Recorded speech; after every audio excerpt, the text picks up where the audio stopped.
Hi, group leaders. Steve, Lisa, and Nairu, and we're excited to finally get around to doing some training videos. We've actually been talking about it for a while, and we're ready to do one today. And this is we're going to be putting this on a channel in our YouTube page and kind of on demand opportunities for you to get some information and some tips. And so today, this is one of those things that we've talked about a lot, but we've never really kind of had a conversation about some things that we've learned and seen. And it is about how to develop and utilize an invite culture within your group. We know there's lots of people at the campus that are not in small group, and we want to get them in small groups. And there's a lot of things we do, but invite, all the things that I hear, a personal invite is always mentioned as the best way to bring more people into groups. So we're going to talk about that today. So we got some thoughts, some questions, some ideas that we've jotted down, and we'll talk through those. But one of the first things that we were talking about was a personal experience. And y'all have shared some of that. When is the time that you had an invitation of some sort to some sort of group activity, and how did that make you feel? Now we'll start with you. I remember vaguely when I first came to Liberty Students when I was a freshman. It was one of my friends and LS. He invited me to a Sunday group, and he told me about all the services, the leaders, and just how like cool they are, and just really how they invest into their students. So I came in one Sunday and I met the my leader, and he was really down to earth, just generous. He made me feel comfortable at the time because I was a little nervous the Yeah. first Sunday, like especially coming here to this church. It's Yeah. big, Yeah. but I'm really thankful for like the experience because it showed how invested they were, especially how intentional they were. Yeah. It was Yeah. a good vibe. That's good. Lisa, what about you? Well, I homeschool Mm. and knew a young man through our homeschool co-op, and we were just chatting about some things that I wanted for at the time, Eric Jr. And he invited me to come to Liberty because he felt Liberty had some things that I was Mm. looking for. So, Yeah. and he was right. Yeah, that's good. And particularly at a church that is big, it can be intimidating. I mean, I guess it could be intimidating to go to a small church and you feel like, well, Yeah, everybody's going to know everybody's I'm like, new. Yeah. yeah, stand up and So give a speech. that's right. Yeah, and give your name and all that. But so there's both ends, right? And so the invitation, I think, in both cases helps to alleviate, some of that uncertainty or even just being nervous about doing that. So those are great examples. So when we talk about our groups and encouraging that, leaders to talk about it occasionally and encourage your members to do that so that they're inviting. Um, uh, um, what are some things to think about when we are doing that as a group leader or even just as a member about just having that as a habit, perhaps? What are some You thoughts know, on that? since you just mentioned it, like I'm thinking about some missed opportunities, like, Mm, in the grocery store, speaking to a person. I can be kind of laser focused. I got my list, things, and, hello, how you doing? But I'm not thinking, that's an opportunity to invite somebody to my yeah, group, right? Or even the church, we have an invite card. Those cards that we have for group leaders, yeah, if they have those, it's yeah, easy to give, yeah. but yeah, just to, again, what's our word for the year? Being intentional Intentional, yeah. to invite. Hmm. So Yeah, yeah. yeah. Definitely.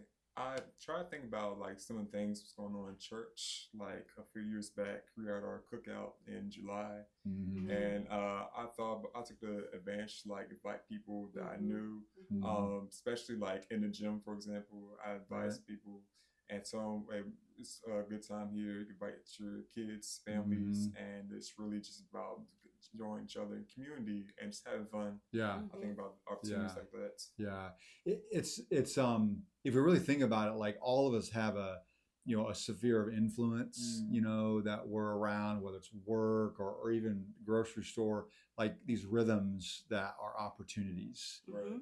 to do that. We were talking a little bit about, some groups are full. They really Yeah. don't. I mean, we had that in our the group we did for many years in our home. We just didn't have room for anybody else, and it was it was easy to not think about inviting. Right.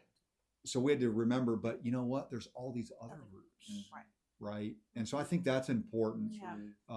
for us to remember. And so like, what would somebody do? Like, let's just say your group's full. Right. Mhm. So where do we steer them to? Like, how can we encourage them in that? Oh yeah, definitely. Like if this, like for my group, for example, it's a guys group. If I Mhm. had like a young man or an older man, for example, come to my group, I would just form out to the other group that's Mhm. as men group or as like a co-ed group. Depends on what he's looking for. Yeah. I'll just show him to that direction. But definitely would still like agree him, get to know him first, but like help him out at the same time. Yeah. You know. We've got two wonderful tools too that I always like to remember: the online group finder and our catalog. Yeah. So True. even if my group is full, I can say, but I have a way to try Yeah. to help you Yeah. navigate what the choices Yeah. are, and maybe you can find something that fits Yeah. your season and your availability. And this just hit me too. Sometimes it may not be that your group's full. It's just that your group's not the right fit. True. I know we've had an occasion where somebody inquires about a group that it's just Yeah. like, this is young marrieds and you're in your 50s, right? Right. That's not, and you've been married for, 20 years, kind of thing. So it may be that as well. Well, Yeah. let me help you find, a couples group that is Sure. going to be a better fit. So either way, Yeah. as we invite, we can steer to other places because there are a lot of opportunities for that. So the invites have gone out, and now they show up at your front door, and they're there. And we were talking about how it doesn't end at the invitation, right? There's more that needs to be done. So practically speaking, what's the other half of that coin that we have to be remembering? What are some things that we were talking about? There's no excuse to it. There's really no excuse. Just because they cannot like come in here, or if it's like overfilled or not available, there's other opportunities in the church.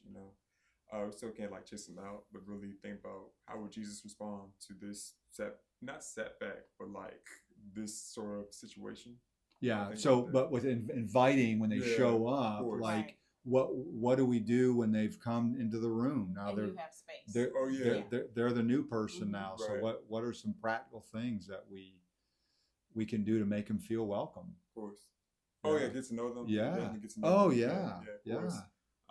Sorry, but definitely get to know them, ask them where they're from. Yeah. It doesn't have to be long, but show them that you're intentional. Mm-hmm. Definitely. Yeah. Yeah. What we were talking about some other things too. Yeah, we like, did. Ask them how long have they been to the Of course. church. Mhm. Do they come to service? Mhm. Because if not, you can invite them. Extend the invitation not course. just to your group, but to Mhm. other opportunities here at Liberty, worship, and Yeah. as you talk about Kidville, Mhm. Students. LSM. Yeah. Mhm. Yeah. Not LSM. Sorry, Liberty students. Yeah. I gotta remember. Yeah. Oh yeah. Well, and we were talking about too, like some of y'all do food, right? Mhm. And even just as simple like, hey, we've got food here if you'd like to get, something to eat. Yeah. Just I think it's very easy to, they come in the door and you kind of say sink or swim. Right. I mean, it's not that we're trying to be like standoffish, but we have to be intentional. Mhm. There's a That word word again, again, right? yeah. Yeah, about somebody shows up in your room. Making them feel welcome. Yes, Right. like just practical things like getting to know who they are, and we've got food. What if maybe your group has you use a curriculum, Mhm. and everybody else got a book in Mhm. front of them and they don't. Right. Hey, we've got a guest copy for you that you can use. If your room, if the seating is full, getting full, maybe helping them find a seat. Oh, yeah, Like, because they're like, was it assigned seating? Seats are Or, right. it is amazing how little things like that will make or break the first impression about do they really feel welcome. Because I've had people tell me that they went in a room Mhm. and nobody spoke to to them. them, Mhm. Yeah. nobody told them anything, and it's not that they were trying to, it's just we don't realize, many of us have been in a group for years and years, and so we roll in and we do our routine and we're good. But that person doesn't have a routine. They don't know anybody. Right. They don't She know was what the happens person. in the room. Yep. And so, let's not forget the other half of that coin. After we've invited them, when they get there, Yeah. then we certainly want to do what we can to make them feel welcome. Oh, yeah. And I think at the end of the group, check in with them like, hey, we're Yeah. glad you're here. Definitely. And, if you think this is a Good fit. place for you, we'd love to have you back and course. all of that. So, and y'all were just mentioning too, I think the last thing we talked about, this is really important, is they might be new to Liberty, Right. right? Mhm. Not just your group, but Right. Liberty. Mhm. And we were talking about there's lots of things to help them connect. So let's talk a little bit about that. Like, what else can we do as part of this invite culture to help them feel connected here? What are some other things that you were talking about, like LS and Liberty students, kids and all that? Kidville, Yeah. definitely. And there's young adults as well. Yeah. He could be the same age as me, or Yeah. he could be trying to look for a place for his grandparents as senior adults, Mm-hmm. or he might want to serve. Like we have hospitality, we have Yeah. production, you name it. Yeah.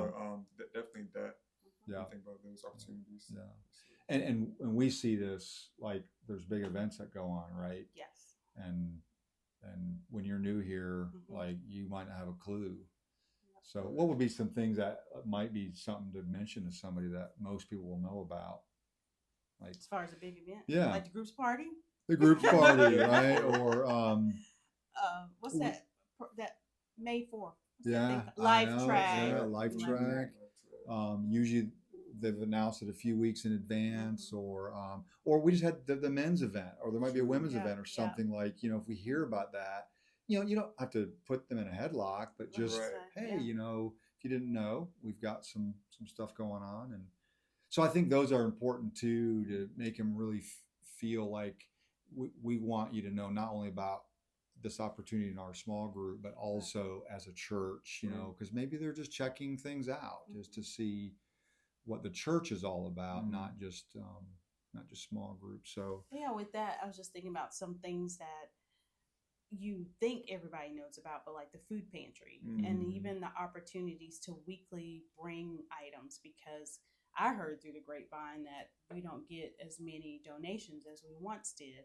And I just wonder, is it because, a lot of people don't know that there's a need, right? But even having that conversation when someone's new, people have been here a long time and some of them don't even know about it. But because it's a lot. Yeah, it is. And it all goes back to this invite culture primarily it's to get them connected in groups, because that's what our ministry does. But it's much more than that, right? There's a personal side. We talked about welcoming. There's a practical side about when they are there. And I think there's a holistic view, right, about just helping them know who we are as a church, and so those are all really good thoughts. Anything in closing that y'all might say about this idea of developing an invite culture? Intentionality, like what our word is, to be intentional, have a plan in advance.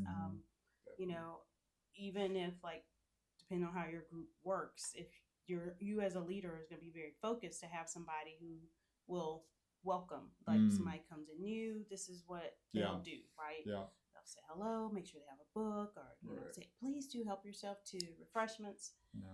So being intentional to expect, like plan for rain. Anything, Naira, you'd add?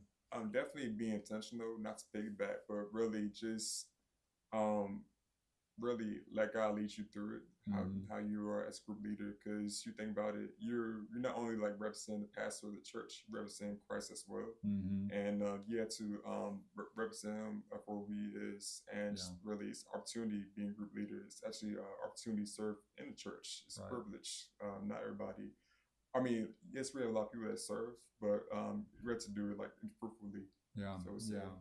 And I thought this just hit me. We think about scripturally, God, Jesus, when he was here, that invite nature is who God is. It's what Jesus did. It was all about bringing people in to know the things of God, to experience the things of God. And so there's a real element here that what we're talking about, there's a deeper level to what we're talking about here, and that is we want to reflect the Father's heart, right? And so great thoughts.